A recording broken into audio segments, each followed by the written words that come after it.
Hi everyone and welcome back to my channel. In this video, we're gonna read a book called Hello Star. It's a story about a little girl with a wondery eye who turned into an astronaut. Let's have a look together. One winter night, a light shone in the dark sky, brighter than any star, brighter than any planet. Far, far away, a girl who was young and new and bright and strong was curious about the light. "It's a supernova," her mother explained. "A very big star is dying. It will shine like that for a long time until it finally fades away." The girl felt her heart pinch at the idea of the star slowly losing its light, all the way out there on its own. She bent her knees and jumped, even though she knew she couldn't reach something so far away. Before the girl crawled into bed that night, she looked out her window and whispered, "Hello, star. I know you're scared, but you're not alone." At school, the girl usually let others do the talking, but now she had questions of her own. Her teacher pointed to a chart of the solar system and told her that our galaxy, the Milky Way, is thick with stars, and that the closest one to Earth is the Sun. But the girl wanted to know more, so she went to the library and carried home slipping stacks of books to read with her parents. Night after night, the girl brushed her teeth, put on her pajamas, and stood at her window to say, "Hello, star. Don't worry. I know you're out there." When the girl got older, she could read books to herself. She discovered that stars have different colors, sizes, and temperatures, and that her star was a blue supergiant, the largest of all. She could read that blue supergiants don't usually flare brightly enough to be seen from Earth. That meant her star was special. The girl became a young woman who studied long into the inky nights, and she began to understand what might happen at the end of her star's life.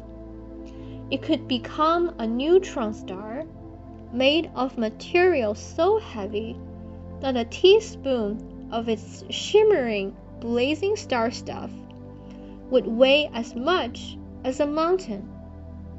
Her star could become a black hole, pulling in light and mysteries at the same time.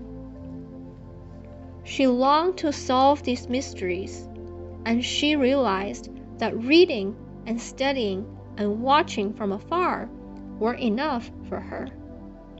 "Hello, star," she whispered. "I'll find a way to you." She practiced flying and ate while floating in mid-air. She fixed machines and ran for miles. When the woman felt frustrated and tired, she looked up at her patient star, waiting so far out in space, and took a deep breath.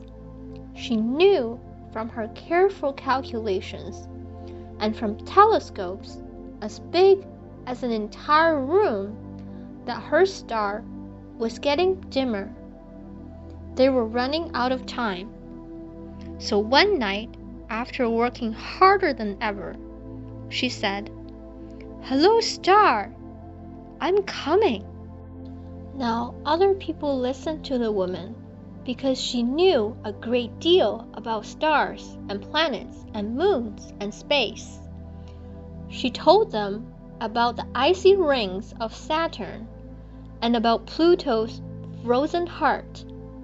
She told them about the wild, spinning, red-eyed storm on Jupiter that has lasted hundreds of years. Every moment brought her closer to the long trip she would take. and the woman felt a spark of excitement and hope in her heart.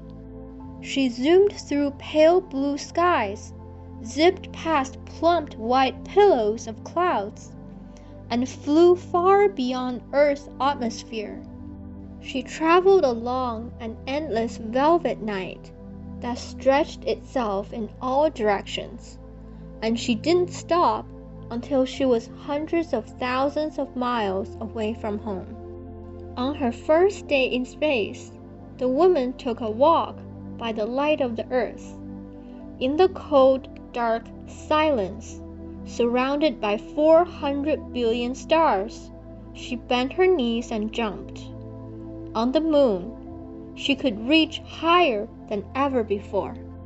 And the woman, who was still the hopeful girl who had watched and studied and loved the distant tangle of light and fire for all these years, stretched out her hand to her patient friend. "Hello, star! I'm here!" In the silent depths of space, the star sighed proudly. And as the tired blue giant finally faded to dark, it cracked into many more stars, all of them young and new and bright and strong. At the end of this book, the author has left a special note. 6 years ago, my son Henry asked me one day, "Did you know stars die? Isn't that sad?" The striking empathy he had for distant balls of gas turned on a light of inspiration within me. How might a child full of care and compassion react upon finding out that stars do not last forever? How might this realization drive his or her life? And out came Hello, Star, a fictional story about a girl who loved a star, and a star that loved her back. My second inspiration came from a real supernova of a blue supergiant star in 1987. It was bright enough to be seen on Earth from 168,000 light years away. That's 1 quintillion miles. The supernova was called SN 1987A, and it happened in a galaxy known as the Large Magellanic Cloud. Even to this day, scientists are able to observe how the site of that former star continues to evolve and to give birth to more stars and more life.